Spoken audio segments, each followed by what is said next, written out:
Aujourd'hui, on va vous parler de la série sortie sur Max intitulée La Cité de Dieu, la lutte continue, qui est la suite du film qui est sorti en 2002. La Cité de Dieu est un film brésilien adapté du roman portant le même nom publié en 97. Le film raconte l'histoire d'une favela violente de Rio de Janeiro sur une période allant de la fin des années 60 au milieu des années 70.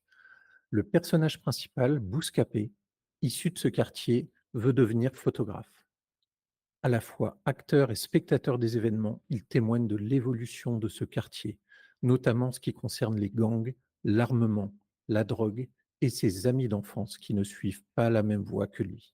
La série La Cité de Dieu, la lutte continue a été lancée sur Max le 26 août 2023. Elle se déroule 20 ans après les événements du film culte et reprend l'univers de la favela de Rio de Janeiro en se concentrant sur les défis sociaux et humains qui persistent dans cette communauté.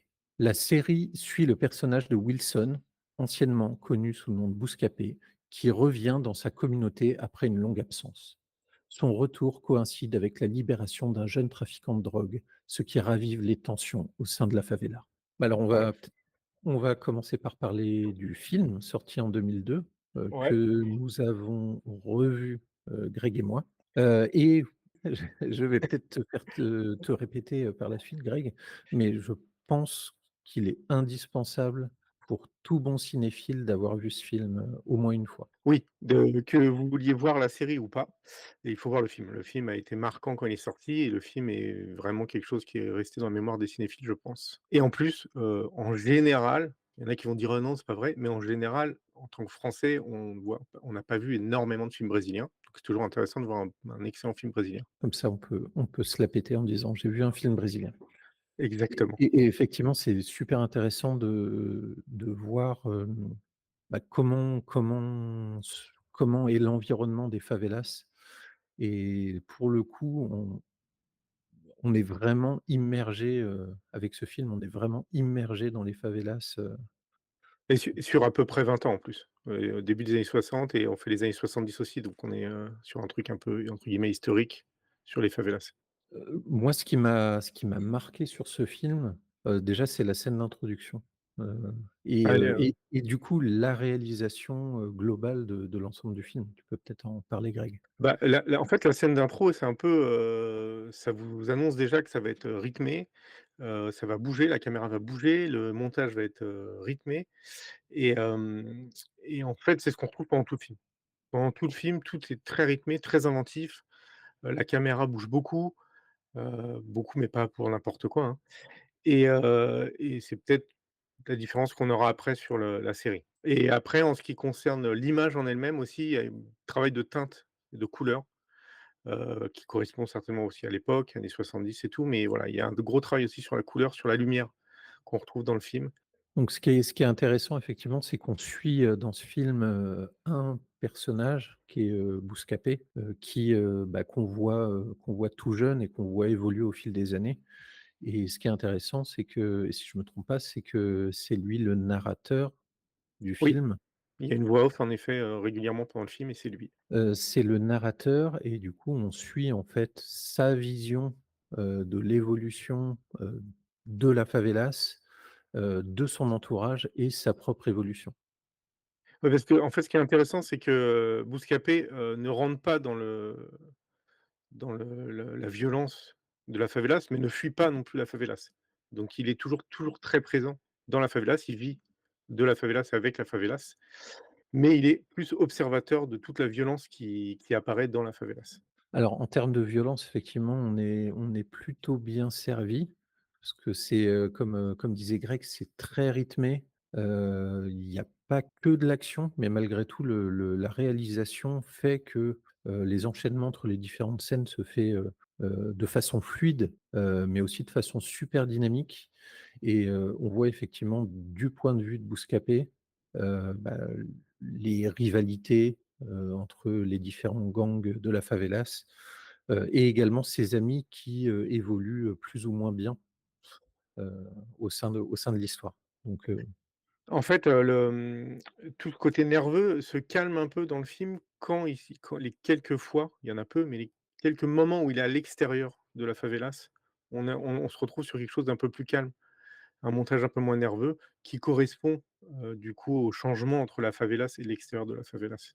Pour finir avec le film, qu'est-ce qu'on peut dire clairement? Est-ce que déjà, vu qu'on à l'origine, on est censé parler de la série, on va parler de la série, est-ce qu'il est nécessaire et indispensable d'avoir vu La Cité de Dieu pour regarder la série? Ou est-ce que c'est possible de Alors, dans le principe, on peut comprendre la série sans avoir vu le film, sauf qu'il y a plein d'éléments, plein de personnages qui reviennent. Il y a plein d'éléments qui reviennent, il y a des images flashback du film qui expliquent l'histoire de la série, donc c'est un peu dommage de regarder, la série sans avoir vu le film et après de toute manière, même si vous voulez pas voir la série déjà, regardez le film. À la limite, quoi qu'il arrive, regardez le film. Donc oui, j'aurais tendance à dire ou c'est pas nécessaire, mais bon, je pense que ce serait vraiment très bête de regarder la série sans avoir vu le film avant et pour vous dire la série, ce qui n'est pas un spoil, la série commence comme commence le film, en fait. Donc on est vraiment tout de suite, on nous dit, voilà, on est sur la suite du film. Donc autant voir le film avant. peut-être pour conclure sur le film, moi, ce que j'ai apprécié, c'est vraiment la partie montage, heu, l'environnement des favelas, qui est un environnement que nous, occidentaux, enfin européens, ne connaissons pas encore, peut-être. Hem Ouais, et ce que j'ai bien aimé aussi, c'est les acteurs. Alors, ouais, des acteurs qui sont vraiment, pas lisses du tout. C'est-à-dire que, on n'est pas dans des Ken et des Barbie, on est vraiment sur des gueules. complètement et on est surtout, sur des jeunes acteurs qui jouent plutôt très juste. Parce que, en fait, même quand ils sont quand c'est des personnages un peu violents, des personnages un peu qui se prennent pour des gangsters et tout, ils arrivent à faire quelque chose qui est pas si caricatural que ça. On retrouve des fois des enfants un peu paumés ou des ados un peu paumés et on voit pas des ados qui jouent le gangster et c'est un peu moins le cas d'ailleurs dans la série, je trouve. On verra après. Mais non, le casting est très, très juste, je trouve. Les personnages sont très intéressants. Bous L'acteur qui fait Bouscapé aussi est très bien et non, le casting est une vraie réussite et c'est aussi moi ce que j'apprécie dans le film, avec la réalisation. Donc allez regarder le film en priorité et ben, maintenant je propose qu'on parle de la série qui est sortie sur Max, fin août. Et dont on a regardé les 3 premiers épisodes. Toi, Greg, tu as Ouais. déjà dit que ça commençait donc la série commençait comme le film. Est-ce que le long des 3 épisodes, tu as constaté une qualité qui serait, identique à celle du film? Alors malheureusement, non. C'était un peu la mauvaise surprise, c'est quand le film a dém quand la série démarre et que je retrouve tout de suite, ce rythme, ce montage nerveux et tout ça, je me suis dit: C'est bien, on repart bien dedans» et en fait, on se retrouve après sur une réal qui est beaucoup moins inventive. Il y a plus ce travail trop de couleurs, mais bon, ça après, c'est peut-être par rapport à l'époque, parce que là, on est sur une époque actuelle, donc voilà. Ils sont restés sur des couleurs plus naturelles. Mais il y a beaucoup moins d'idées. La réalisation est plus basique. Alors, c'est pas qu'elle est mauvaise, mais je la trouve plus basique et après, en effet, pour aller dans leur sens, c'est certainement plus simple de faire un gros travail de réal sur, 2 heures que faire un gros travail de réal, sur plusieurs épisodes et ça aurait peut-être d'ailleurs été plus lourd s'il y avait eu une réal très poussée, je sais pas. Mais en effet, on perd un peu là-dessus. C'est-à-dire qu'on passe de petites scènes où on se dit: «Ah, je retrouve le film et tout», à d'autres scènes où on se dit: «Bon, bah, c'est une série un peu classique, sur les favelas», mais bon, sur la forme, en tout cas, on est sur quelque chose de plus classique, je trouve.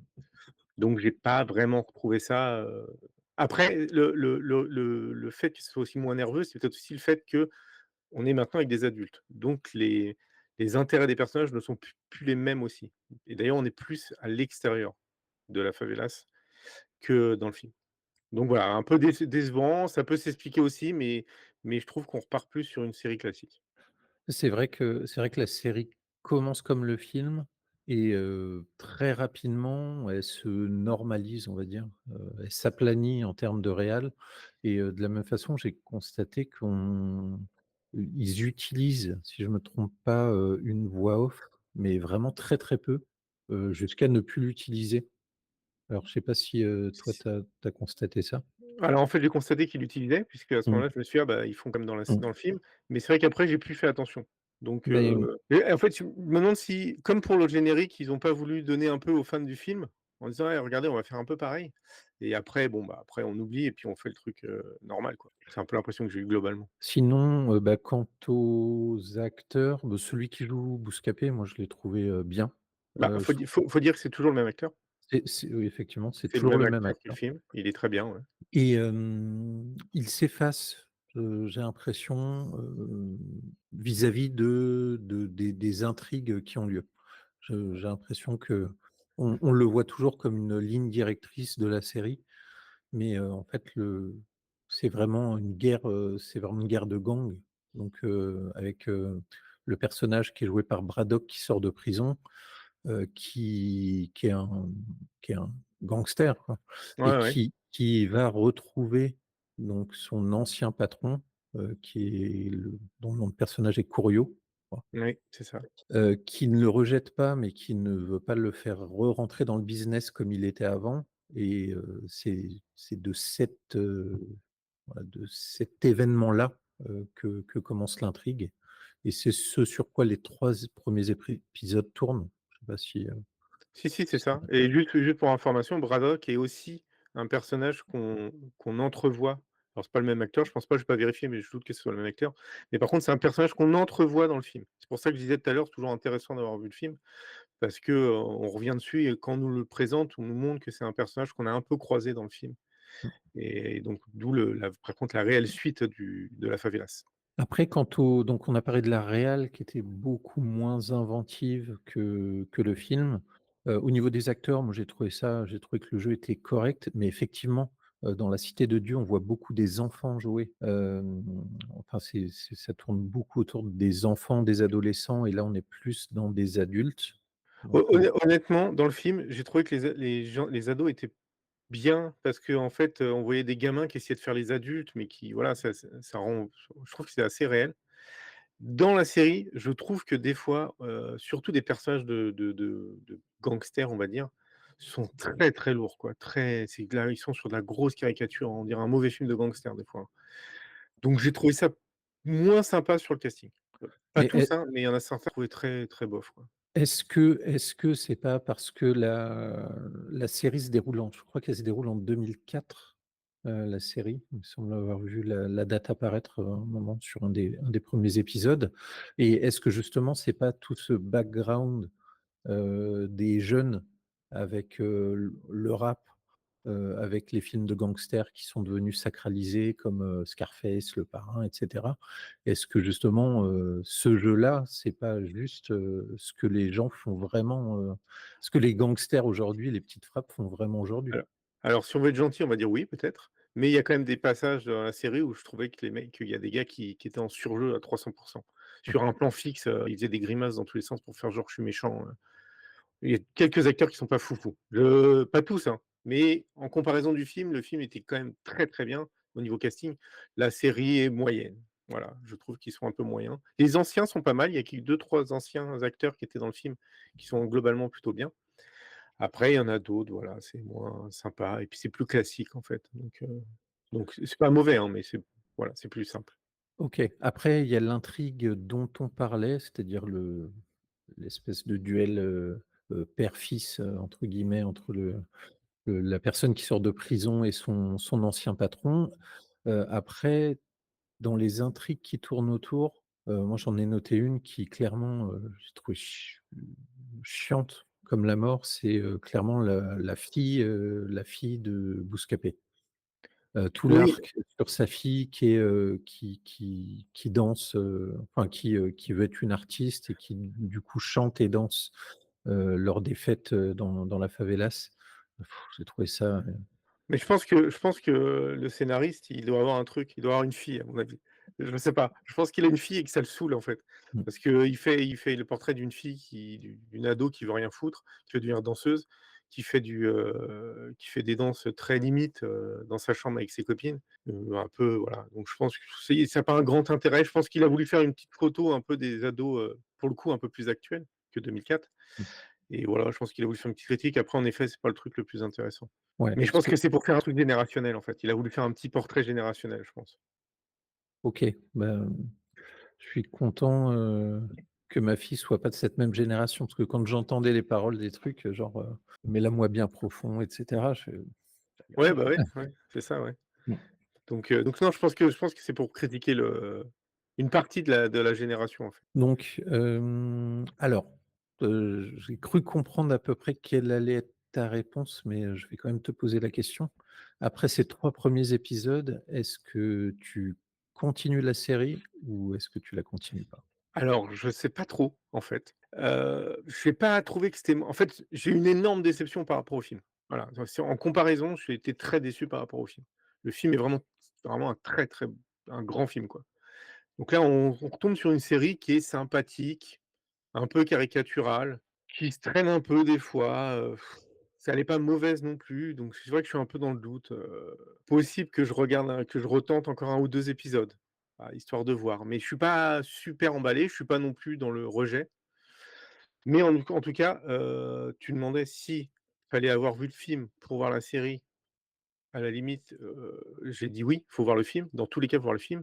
Après, vous êtes pas obligé de voir la série si vous avez vu le film, je pense. Voilà, c'est ça surtout. Le film peut vivre tout seul, la série peut-être moins. Mais voilà, donc peut-être que je regarderai un ou 2 épisodes encore, et puis on verra, mais je suis pour l'instant moyennement emballé. Eh bien, moi, je pense que je vais continuer, parce que la fin de l'épisode 3 m'a bien donné envie et de voir comment ça se déroule. Mais après effectivement, il y a un grand écart, heu, qualitatif entre le film et la série. Donc, ceux qui n'auront pas vu le film pourront regarder la série et voir ça comme un bon divertissement. Ceux qui auront vu le film avant continueront peut-être, histoire de voir, voilà, comment l'intrigue se déroule, mais, je pense que la majorité, passeront leur tour, je pense. Si la série donne envie aux gens de voir le film, ou en tout cas pousse les gens à voir le film, déjà c'est une bonne chose. Parce qu'au bout du compte, ce qui ressort de tout ça, c'est qu'il faut voir le film La Cité de Dieu. Voilà. Après la série, lancez-vous, hop, une fois que vous avez vu le film, lancez-vous. Vous verrez peut-être qu'il y aura à mon avis toujours ce problème de déception en fait, à cause de la comparaison. Après si vous êtes au courant, voilà, c'est peut-être qu'il y aura moins de déception, mais on est plus sur une série classique, quoi. Et alors que le film était assez exceptionnel et la série est plutôt classique. OK. Et Greg, est-ce que tu aurais préféré que HBO fasse pas plutôt un remake de La Cité de Dieu? Ne surtout pas, surtout pas de remake.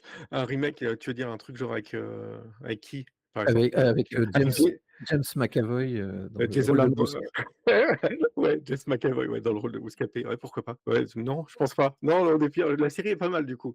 On va rester sur la série. Voilà, donc je pense que c'est plus intéressant effectivement. Dans le concept, je trouve bien de d'étendre l'univers de ce film-là avec une série, plutôt que de faire une suite qui, clairement, peut-être, filmée, qui aurait peut-être été de moins bonne qualité, et qui aurait peut-être, attiré moins de personnes au cinéma. Parce que je pense pas que La Cité de Dieu soit non plus heu, le film que les gens attendent, après 20 ans, quoi. Ça fait 20 ans que le film est sorti. Non, non, non, non, mais c'est pour ça que je dis, je pense qu'il va surtout y avoir de la déception, en fait. Les gens vont être plus déçus, en tout cas ceux qui avaient vu le film vont être un peu déçus, je pense. Mais, après, si vous avez pas vu le film, vous pouvez pas voir le film, lancez-vous sur la série. Elle sera sympathique. Mais c'est dommage, à choisir, regardez le film. Ça fait 12 fois que je le dis, donc je pense que ça va rentrer. Oui. Et je dirais même plus, regardez le film. Voilà, Voilà, c'est ça. 13e fois. Ouais. Heu, pour conclure, est-ce que vous avez vu le film La Cité de Dieu? Dites-nous ce que vous en pensez en commentaire. Est-ce que vous avez regardé le film La Cité de Dieu et enchaîné sur la série, sortie sur Max, La Cité de Dieu, la lutte continue? Dites-nous en commentaire ce que vous en avez pensé. Vous pouvez mettre un pouce bleu si vous avez aimé, un pouce rouge si vous n'avez pas aimé. N'hésitez pas à vous abonner à la chaîne et à nous dire en commentaire que vous nous aimez. À bientôt. Et si vous avez déjà vu le film, revoyez le film, c'est toujours intéressant. À bientôt.